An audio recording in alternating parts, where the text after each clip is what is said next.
You've spent your entire life hearing about the kingdom of heaven as if it were a distant place, a future reward, a destination reserved only for the chosen after death. You were told that you needed to deserve it, achieve it, conquer it through obedience, sacrifice, and submission to rules written in ancient books, interpreted by authoritative voices. You were taught to look up, out, beyond, as if salvation were hanging in the clouds, waiting for you to climb mountains of virtue to finally touch it. But what if all of that was a veil over the simplest and most revolutionary truth that ever existed? What if the kingdom of heaven was never about waiting, but about awakening?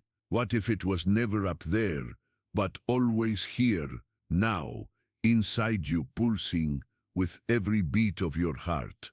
There's something that has been forgotten, something that has been translated, retranslated, reinterpreted, until it lost its original essence, something that the first masters knew, that they whispered in intimate circles, that they lived in sacred silence before the institutions built walls around the words. The naked truth is this: the kingdom of heaven is not a geographical place in the spiritual cosmos. It's not a golden city floating in ethereal dimensions. It's not a prize kept in celestial vaults waiting for you to accumulate enough points of goodness. The kingdom of heaven is a state of consciousness. It's a frequency of being. It's the inner realization that you are already complete, you are already home, you are already immersed in the divine, exactly where you are, in the present moment, breathing this air, feeling this body, living this life. The original words did not lie. They said clearly, the kingdom of heaven is within you. Not will be, is, present, now, here, not in a conditional future dependent on approved behavior, but as a permanent reality awaiting recognition. But over the centuries, this message has been carefully reformulated, softened, domesticated. Why?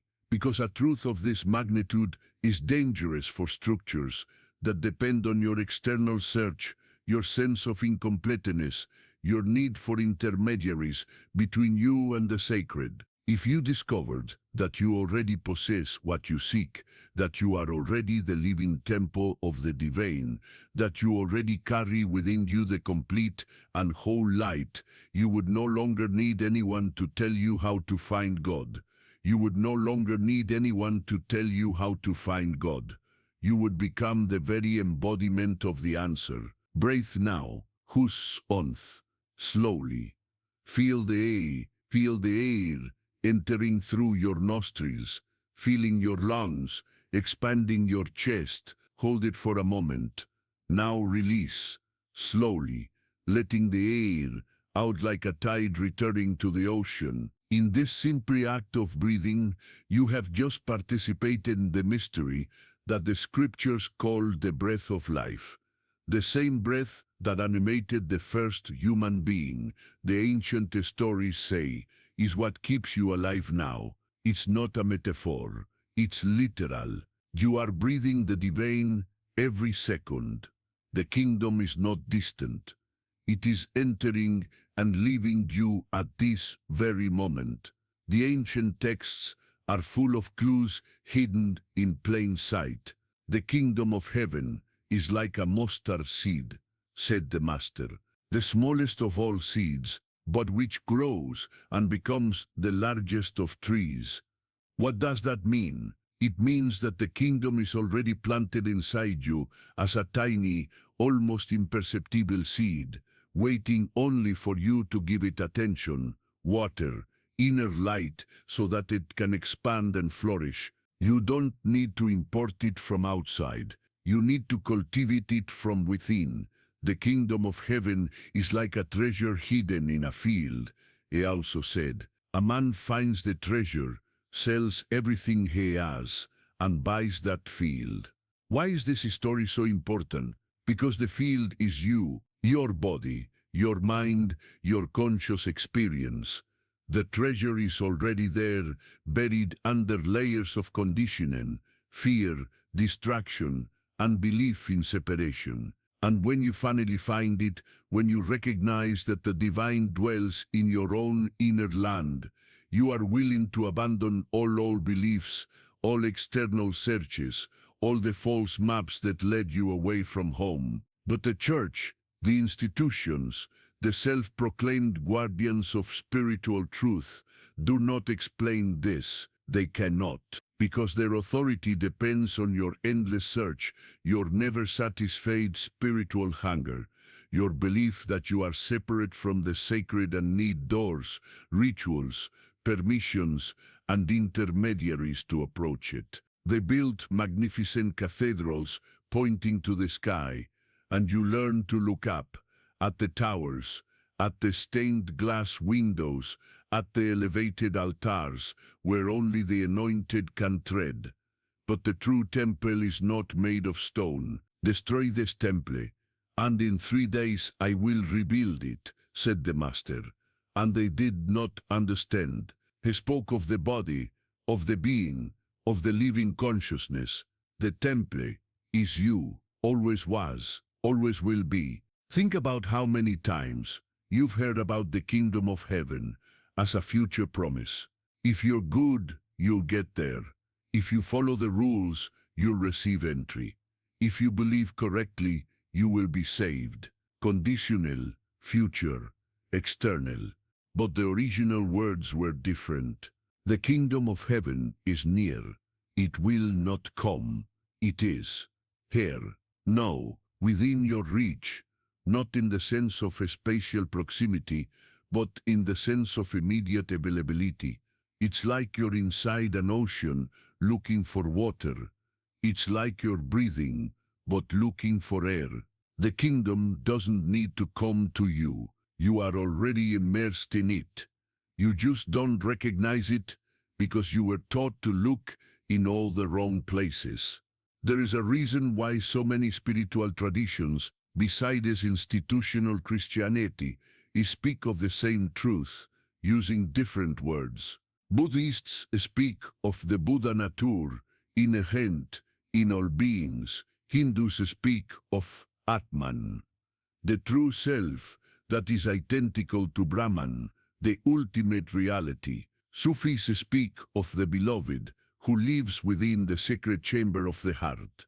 Christian mystics, those who were often silenced or marginalized, spoke of mystical union, the inner divine presence, the inner Christ, all pointing to the same moon with different fingers, all saying, look within, not without, all whispering, you are not separate, you never were, all revealing the kingdom is not a place, it is an awakening. Close your eyes for a moment.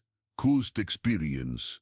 Let this text rest for a moment, and simply be present with yourself.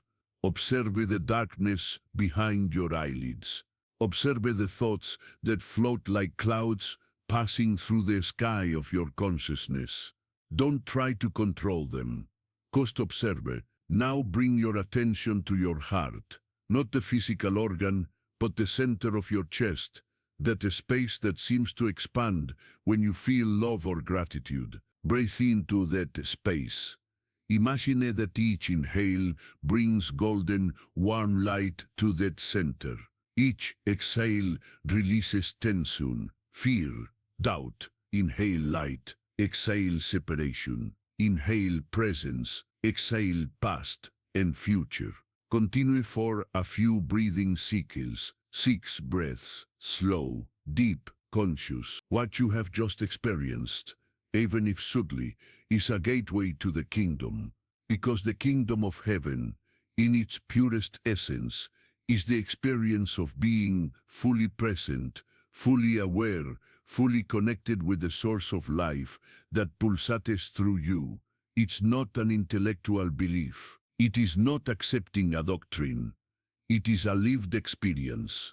It is the moment when you stop searching and simply are. It is the instant you realize that the separation between you and the divine was an illusion created by the mind, perpetuated by culture, reinforced by systems that profit from your spiritual thirst. The parables were intentional riddles. He who has ears to hear, let him hear, the master said repeatedly. Why speaking codes? Because the truth cannot simply be received as information.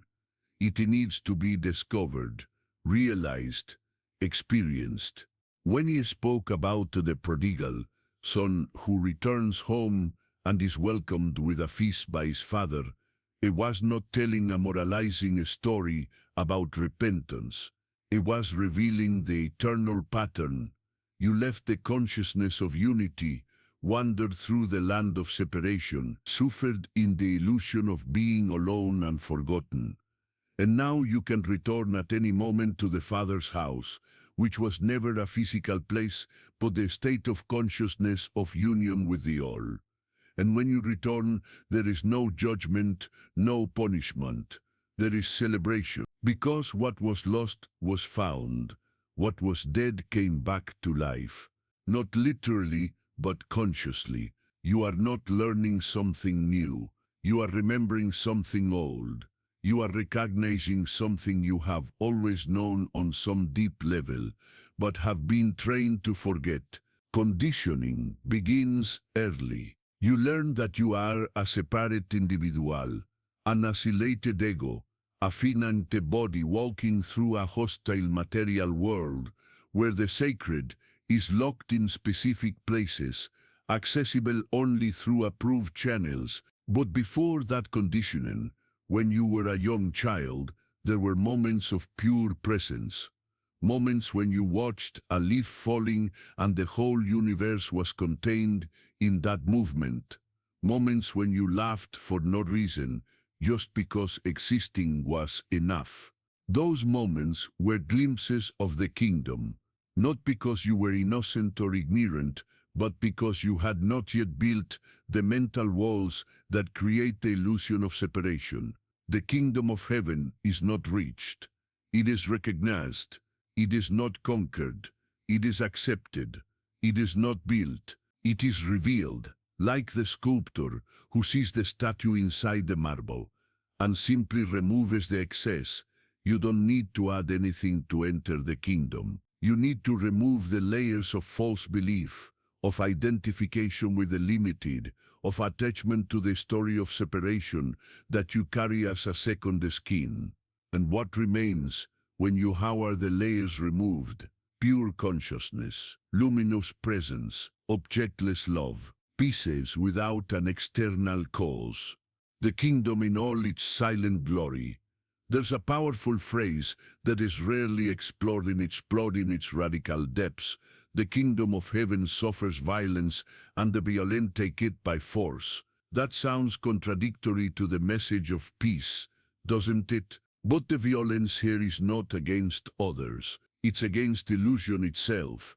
It's the intensity needed to break through old mental patterns, to shatter limiting beliefs, to refuse to continue believing in the lie of separation. It's the inner strength needed to choose presence when the mind wants to wander, to choose love when fear seems safer, to choose truth when the comfortable lie is more socially accepted. The violent who take the kingdom are those who are willing to destroy within themselves everything that is not true, everything that is not true, everything that is not true, everything that is just mental construct. Breathe again, deeper this time. Inhale through your nose counting to 4. 1, 2, 3, 4. Hold counting to 4. 1, 2, 3, 4. Exhale through your mouth counting to 6. 1, 2, 3, 4, 5, 6. Repeat 2 more times. Notice how, after these cycles, your mind gets a little quieter. That's the portal. The silence between thoughts, the space between breaths, the eternal now that always exists. but we rarely visit because we are busy traveling mentally to the past or the future. The kingdom of heaven is found in that space, not in physical space, but in the space of consciousness, in the now, in the here, in the ease. The original Greek word that was translated as heaven is Ouranos, which can also mean the heavens, the firmament, the expanse above. But in Jewish spiritual contexts of the time, heaven was often used as a reverent substitute for God, because pronouncing the divine name directly was considered too sacred. So, when the Master spoke of the kingdom of heaven, he was speaking of the kingdom of God, or more precisely, the kingdom of the divine, the kingdom of supreme consciousness. And when he said that this kingdom is within you, the Greek word entos is clear, interior, inside, in the midst of. There is no real linguistic ambiguity. The ambiguity was created by interpretation, by the institutional need to keep the sacred distant and controllable. Imagine for a moment that you have lived your entire life in a dark room, looking for light with a flashlight that's out of batteries without realizing that you yourself are the source of light you're looking for. Every attempt to turn on the flashlight fails because you are looking outside for batteries, for matches, for switches, when what you really need to do is simply stop looking and recognize that you are the light, not metaphorically, not poetically, literally, in terms of consciousness. The consciousness that illuminates all experience, that makes all knowledge possible, that is the screen on which all the movies of life are projected. That consciousness is divine. It is the kingdom. And it is what you fundamentally are, beyond the body, beyond the personality, beyond the personality, beyond the personality theory. The scriptures say that God is love. But what is love in its essence? It's not the romantic feeling. It's not the emotional attachment. Love in its deepest sense is union, connection, non-separation. It is the force that unites all things, the glue of the universe, the recognition that everything that exists is an expression of the same single source. When you experience true love, the barriers between you and the other temporarily dissolve. You feel compassion, empathy, care because you recognize, even if unconsciously, that the other is you in another form. The kingdom of heaven is living permanently in that state of recognition. It is seeing the divine in everything and everyone. It is knowing viscerally that you are not a separate wave from the ocean, but the ocean itself temporarily taking the form of a wave. Why isn't this taught openly? Why has this revolutionary truth been buried under layers of dogma, ritual, and hierarchy? Because a person who knows their own divinity cannot be controlled, cannot be scared with threats of condemnation, cannot be manipulated with promises of future salvation, does not need external saviors or human intermediaries between themselves and the sacred. That person becomes dangerously free, free from manufactured guilt, free from institutionalized fear, free to live from the unconditional love that is the nature of the kingdom. And true spiritual freedom has always threatened those who have built empires on the spiritual enslavement of the masses. Place your hand on your heart now. Feel the warmth of your own palm against your chest. Feel the heartbeat beneath your skin, the constant and faithful rhythm that sustains your life, second after second, without you having to think about it. That heart is beating because life wants to live through you, not because you deserve it, not because you're good enough, simply because you are a necessary expression of the totality. The universe does not make mistakes. You are not a cosmic accident. You are intentional. You are necessary. You are a cell in the body of God, and the entire kingdom exists within that single cell, 'cause as the complete genetic code, exists in every cell of your body. You are the microcosm containing the macrocosm.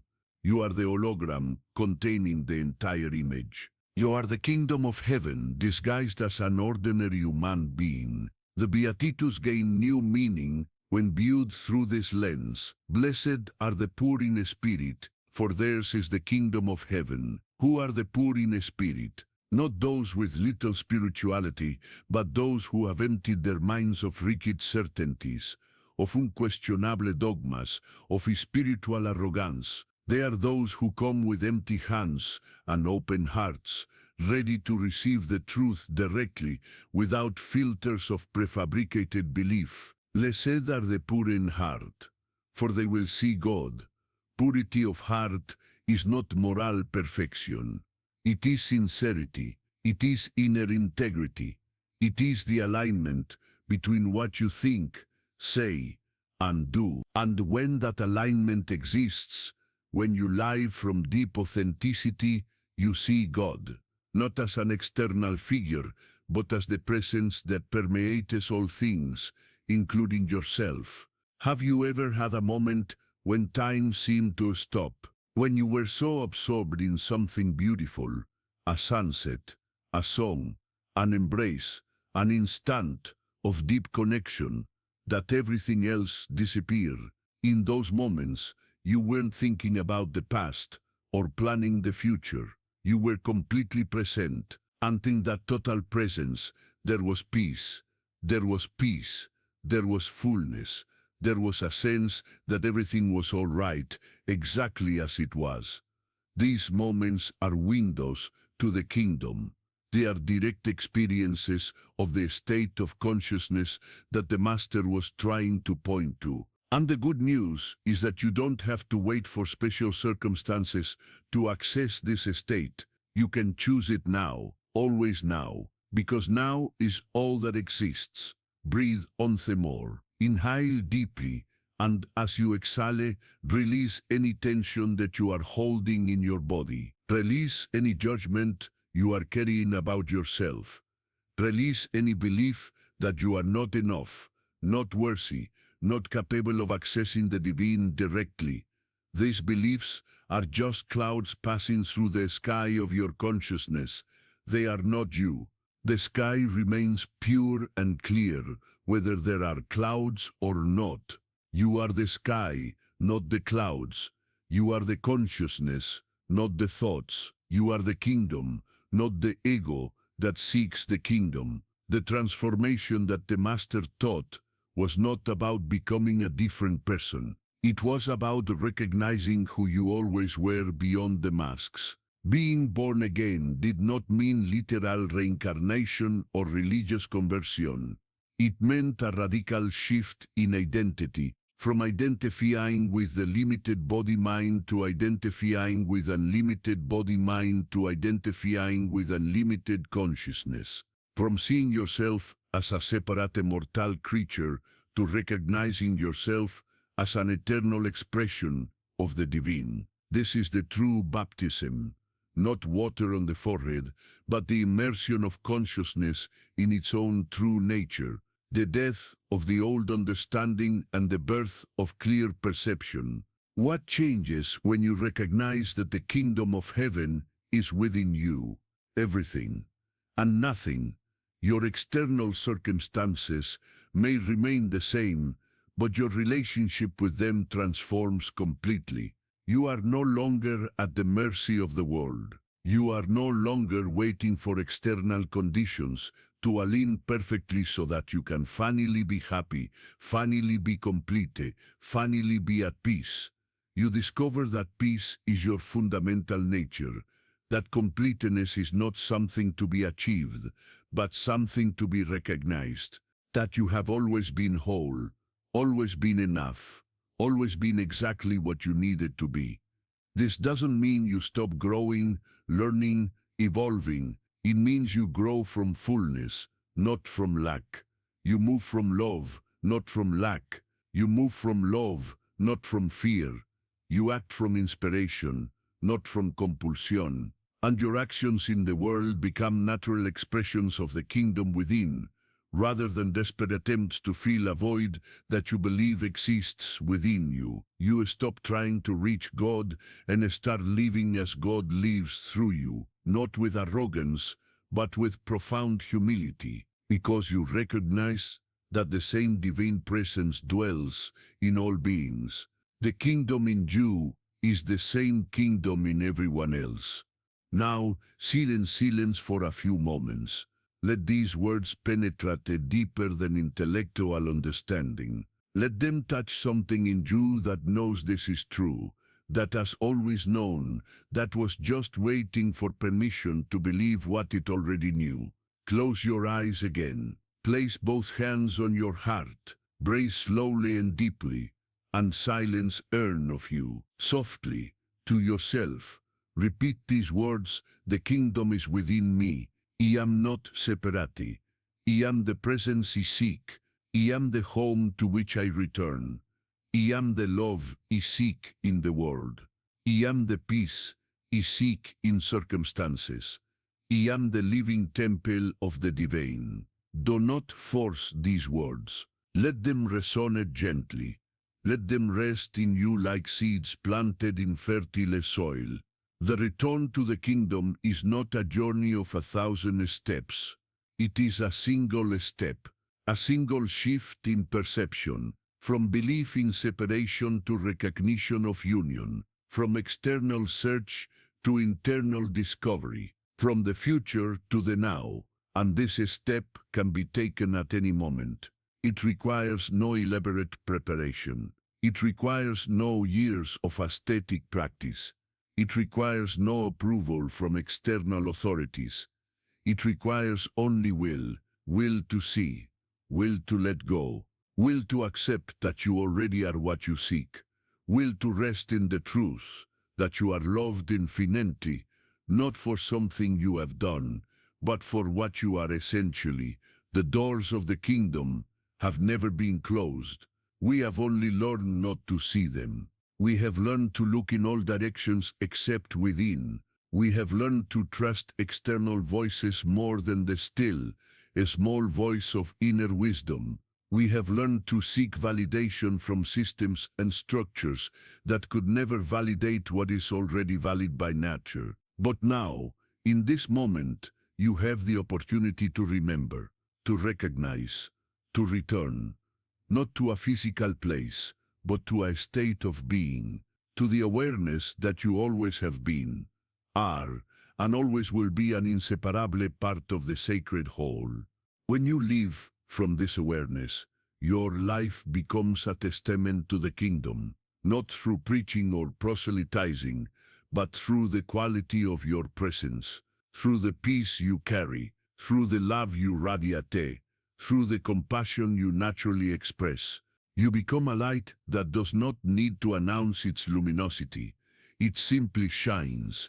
And others, seeing that light, remember the light within themselves. This is true evangelization, not converting people to beliefs, but awakening people to their own inner truth, not building flocks, but freeing souls to their own spiritual authority. The kingdom of heaven is now, not in a distant after, not in another separate place. Now, here, within, in the space between your thoughts, in the pause between your breaths, in the pause between your breaths, in the silence beneath the noise, in the stillness beneath the movement, in the presence beneath the story. It is available to you at this very moment, not because you are special, although you are, but because this is true for everyone. The kingdom is the inheritance of all consciousness. It is the natural state when the mind stops creating problems that do not exist and simply rests in being. So breathe once more, slowly and deeply, and as you breathe, know that you are breathing the sacred, that your lungs are filled with divinity, that your body is the temple, that your consciousness is the altar, that your life is the prayer, that this moment is the miracle. You are not waiting for enlightenment. You are the light. You are not seeking the kingdom. You are the kingdom. You are the kingdom. You are the divine expression in human form. And recognizing this is not arrogance. It is simply waking up from the illusion that you were something less than what you truly are. You do not need anyone's permission to claim this truth. You do not need titles, ordinations, external initiations. You need only the courage to trust the direct experience, to trust the inner stillness that whispers truths that no book can fully contain, to trust the wisdom that emerges when you stop seeking answers outside and begin to listen to what you have always known within. The Master did not come to create followers. He came to create masters, to awaken people to their own inner mastery, to remind humanity that it never left the garden. It only forgot that it was in it. This is the invitation. Not to believe in new doctrines, not to trade one religion for another, but to experience directly what words can only point to enter the silence and discover that you are never alone because you are the very presence that fills every void. To enter the stillness and discover that you are never lost because you are the home to which all souls return. To enter the know and discover that you are never without because you are the fullness that the universe expresses through form. The kingdom of heaven is within you, not as a future possibility, as a present reality, not as something to be achieved, as something to be achieved. You are not asking for permission. You are remembering the truth. You are not searching outside. You are discovering within. You are not trying to get there. You are realizing that you have always been here, in the only place you have never left, in the only moment that has always existed, in the only home that has never been taken from you. Okay, here's the direct translation of Block 6 of 6. Lost, welcome back. You were always the kingdom, now you just know. If these words have touched something in you, if they have awakened a forgotten memory, if they have lit a light you thought was extinguished, let that light shine, not to convince others, but to remind others. Share this message not as one who possesses the truth, but as one who has recognized the truth within themselves and desires others to do the same. Let your life be the silent testimony of the kingdom. Let your peace be the whispered invitation. Let your love be the bridge over which others can walk back home. You are the door. You are the way. You are the truth. You are the life, not by your own merit, but by divine nature shared by all. May you recognize this fully. May you live this completely. May you be this eternally. The kingdom of heaven is within you, now and forever. End of narrative now and now.